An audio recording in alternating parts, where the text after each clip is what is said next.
Prime Minister chairs Southern Economic Zone Development Conference. And in our crosstalk, Vietnam, Sweden join hands in sustainable development. Hello there and welcome to another edition of BizLine here on VTV International. I'm Hoàng Hằng, and as usual, we will begin with some economic highlights over the past week.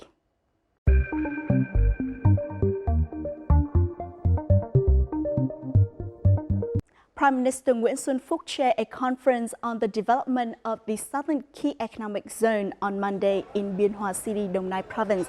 This is one of 4 important conferences this year directed by Prime Minister Nguyễn Xuân Phúc and 3 Deputy Prime Ministers to clear obstacles and create motivation for growth. At the conference, delegates discussed policies to boost regional growth, connectivity to develop logistics and transport infrastructure, and the quality of human resources. They also made recommendations to help the region bring its potential and strength into full play. The American Chamber of Commerce, in cooperation with its Vietnam Chamber of Commerce and Industry, hosted the 2019 U.S.-Vietnam Business Summit in Hanoi on Friday. This important advocacy event built on the current positive momentum in bilateral economic relationship and featured the release of a joint white paper recommending a concrete framework to deepen bilateral trade and investment. The future of Vietnam-U.S. economic ties is a major concern of enterprises at the summit, as the U.S. has diverse interests when it comes to doing business in Vietnam. Within the summit, businesses also joined panel discussions focused on specific details in developing Vietnam-U.S. cooperation in the digital economy, Vietnam needs for energy development, and sustainable investment to fuel Vietnam's development. The Voluntary Partnership Agreement, or VPA, on forest law enforcement, governance and trade, FLEGT, between the European Union and Vietnam will come into effect on June 1, 2019.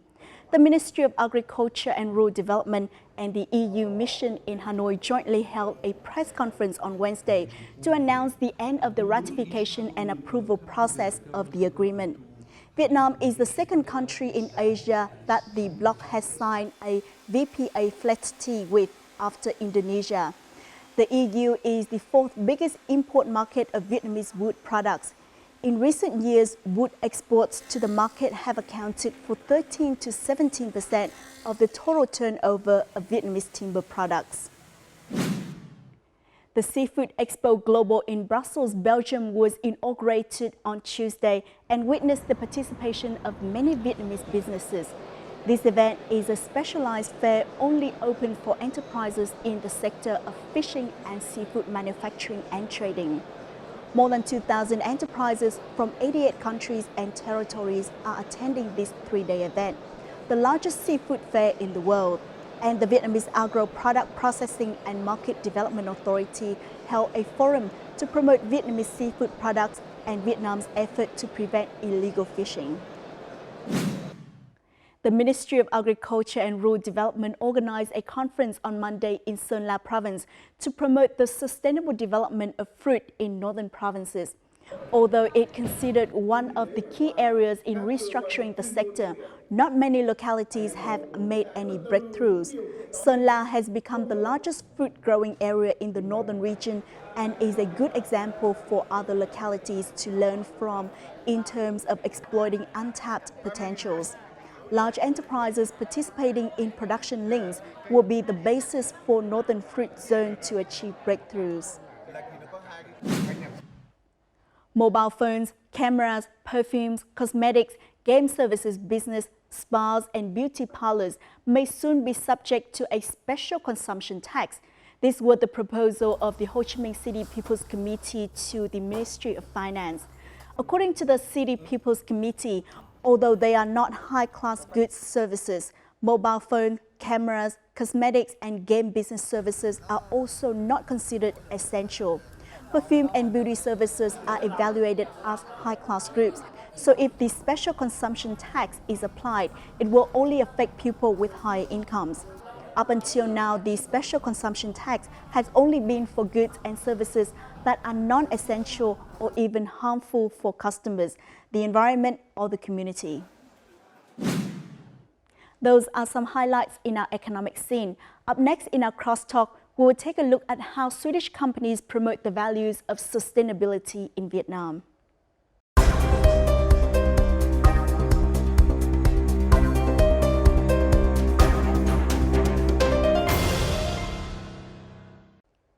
Whether in Hanoi or Stockholm, enterprises are promoting new initiatives and technologies for sustainable development, and Vietnam and Sweden are sharing great opportunities for cooperation on sustainability.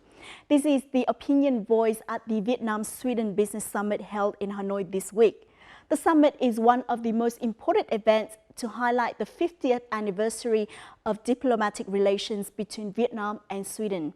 On this occasion, our edition of BizLine will delve into the values of sustainable development that many Swedish companies have brought during their long-term operation in Vietnam.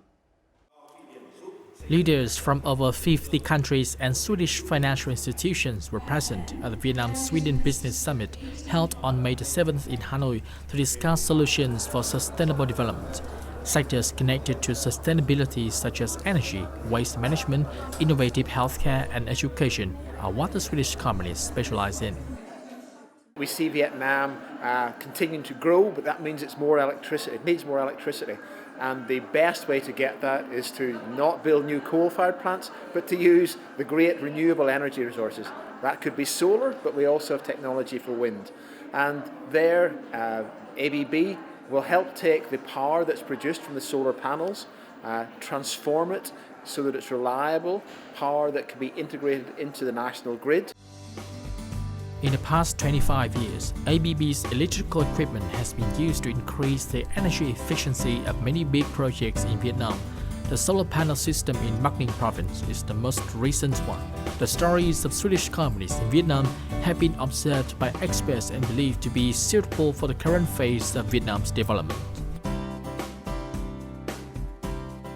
The relationship with Sweden and Vietnam will probably just be about the energy sector and going to be prolonged with innovation from Sweden, with capital from outside to Vietnam. And since Vietnam needs a lot of new innovation here because you're growing so fast and demand for new innovation in energy questions requires that you have the capital here, but also a culture like Sweden when it comes to the environment. According to Vietnam's General Customs Department, bilateral trade turnover between Vietnam and Sweden reached $1.5 billion in 2018, a 15% rise from the previous year. The number is most precious as it brings sustainable values to Vietnam. Cái đầu tư của Thụy Điển cũng như thương mại của Thụy Điển đối với Việt Nam không chỉ đánh giá ở cái số lượng mà còn phải đánh giá ở cái khía cạnh về chất lượng. Trong cái giai đoạn tới khi mà chúng ta đang tiếp tục thúc đẩy cái mở cửa hội nhập và đặc biệt là chúng ta đang chuyển dịch cái dòng vốn đầu tư sang lựa chọn một cái dòng vốn đầu tư có cái chất lượng cao hơn, thì cái đầu tư của Thụy Điển là cái nền dòng đầu tư theo hướng phát triển bền vững với công nghệ cao, thân thiện với môi trường thì sẽ là một cái sự lựa chọn phù hợp. When Vietnam is starting to ask for sustainable solutions that actually Sweden can supply Vietnam with in areas such as advanced manufacturing, robotics, automation, AI and further digitalization, or different type of communication, 5G solutions, for example, and also infrastructure solutions for smart energy and green energy, sustainable solutions for smart cities. We are used to deliver that. At the Vietnam Business Summit that was held in January, Prime Minister Nguyễn Xuân Phúc stressed that rapid and sustainable are the keywords of Vietnam's development and are part of the strategies of the Vietnamese government. This is the base of Vietnam's cooperation with Sweden, one of the best countries when it comes to sustainable development.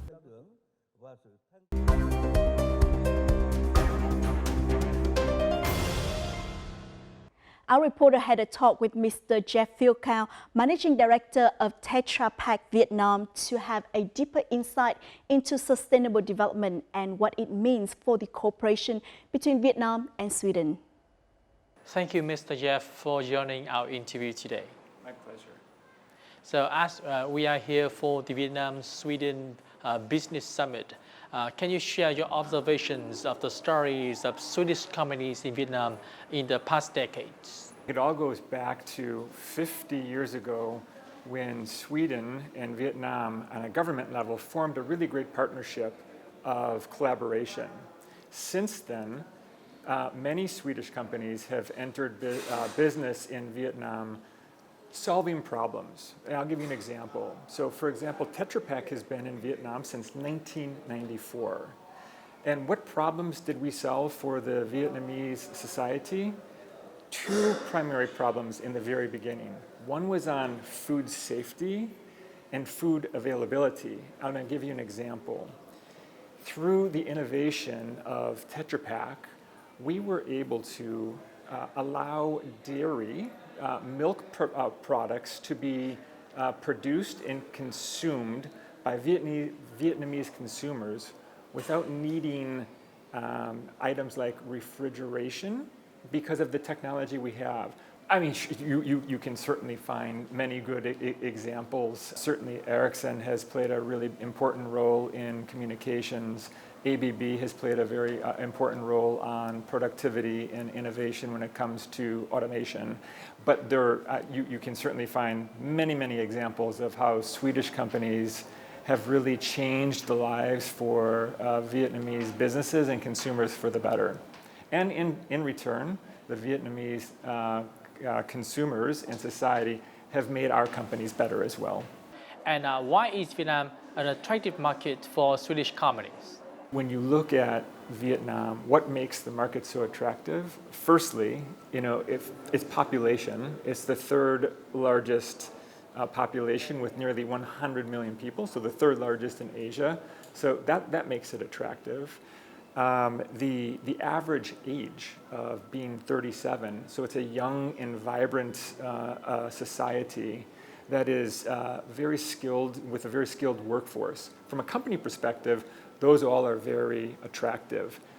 Then when you layer on a very innovative government who drives business, who really is driving business collaboration, it makes it for a friendly place to do business. Coupled with all of the trade agreements that have been formed over the past several years, it makes doing business in Vietnam very attractive. Yeah. Swedish companies have a focus on sustainable production and innovation. So can you explain more about these terms? Most people think about sustainability, they think about the environment, and absolutely that is part of a key driver in sustainability. So it's all about doing more productivity with less resources. And then the resources you use, making sure that those resources are sustainable for the long run, meaning they're renewable resources that can be replenished time after time. Sustainability is in the DNA of many Swedish companies, and it's really the foundation for Tetra Pak. So our founder had a famous saying, and it was, "A packaging should save more than it costs." To give an example, when you talk about what defines sustainability, what makes a package sustainable? So first, what is the package made from?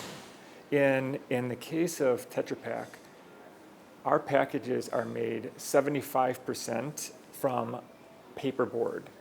And paper is a renewable resource, so it will continuously regenerate for generations to come.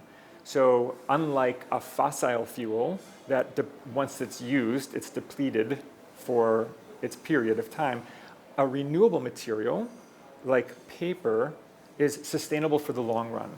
The second important factor when it comes into making a decision for sustainability is how efficient can your package be manufactured? And when I say efficient, how much greenhouse gas, how much energy, how much water is needed to make the product.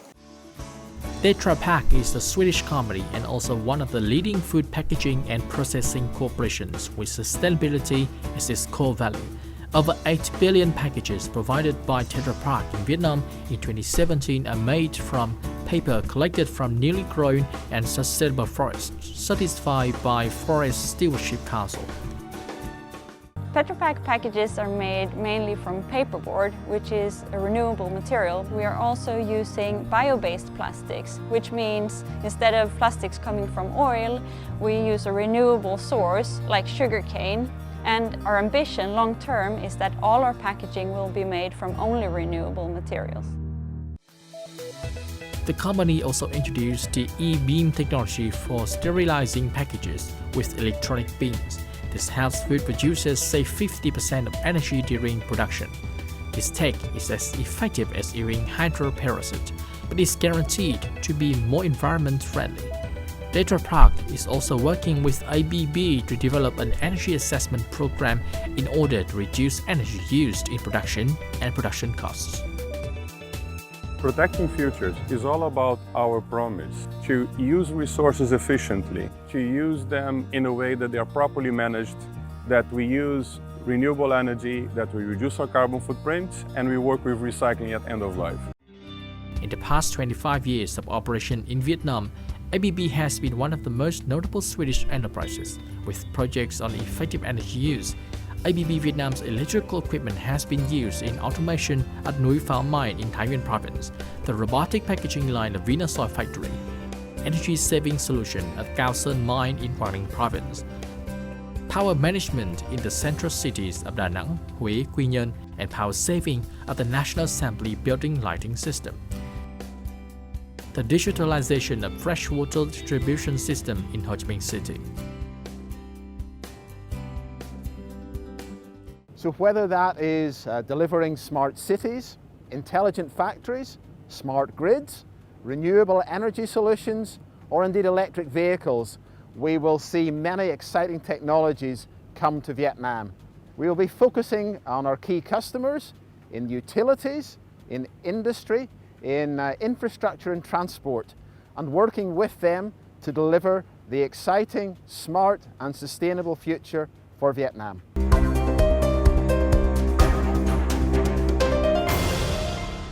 So what solutions does Tetra Pak have to minimize that energy needed? We've made a commitment to 100% renewable electricity by the year 2030. That's one example of how we can make a positive contribution. Another for our customers is we continuously innovate and develop machinery, food processing equipment, and filling equipment that uses less energy by running faster, uses less energy by being more efficient, and actually uses less water by switching to other entities like what we call as an e-beam.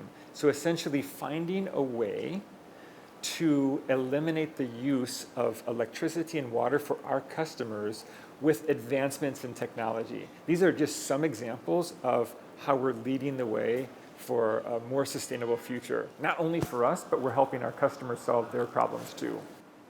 We don't view ourselves as a supplier to a company. We don't view ourselves as somebody who sells packaging material only. We don't view ourselves as somebody who just sells equipment.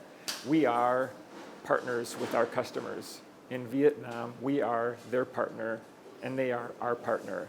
And we have countless examples of how together, between Tetra Pak and our customers, we have collaborated to make very meaningful difference for the society on food safety, on nutrition, on sustainability, on recycling, on innovation, you name it. We have many good examples of partnerships with our partners here, who we call our customers, but they're really our partners in Vietnam.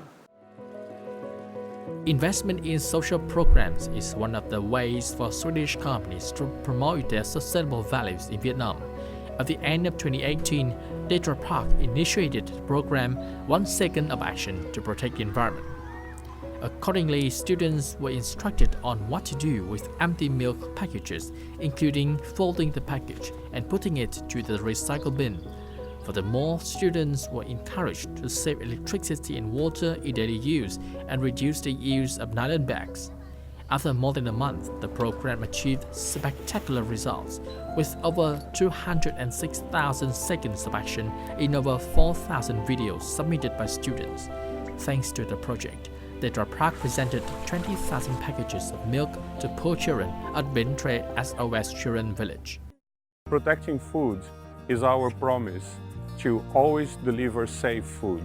And for instance, Tetra Pak helps providing food to school children all over the world.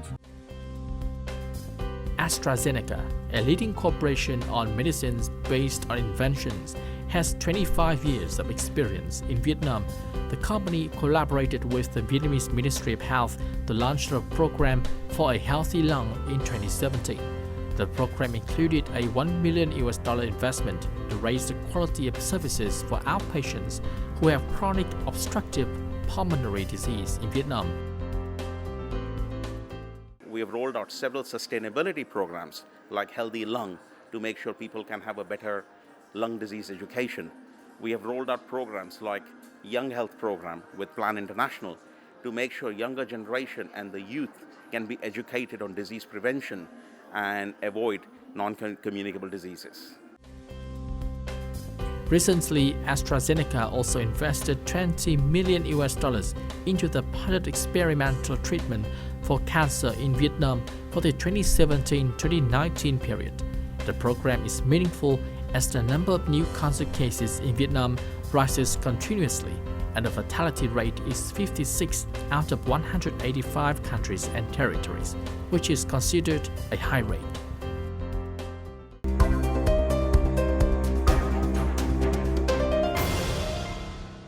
Do you have any proposals for the Vietnamese government and Vietnamese companies to better attract foreign companies that measure in sustainable production and innovation?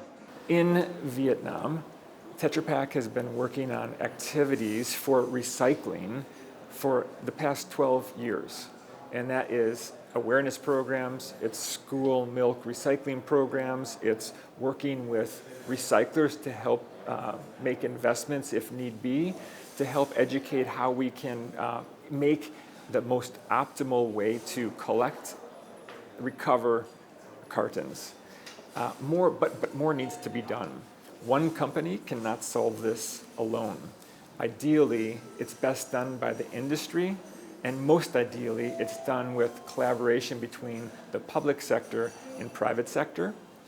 And in Vietnam, with some of the very large, fast-growing cities, it is actually a challenge because the cities may have grown a little bit faster than the infrastructure will allow it to handle. So this will require, for the next decade, strong partnerships between the public sector and the private sector.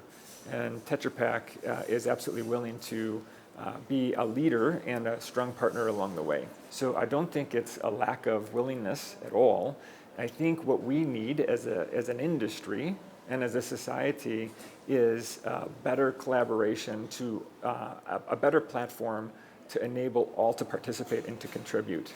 But simple things can happen. For example, if every company has a simple policy that they have a segregation program between waste and recycling, and they force the recycling to occur inside their office, and they educate their staff to do it at home, and then they take outreach programs and drive it to their local communities.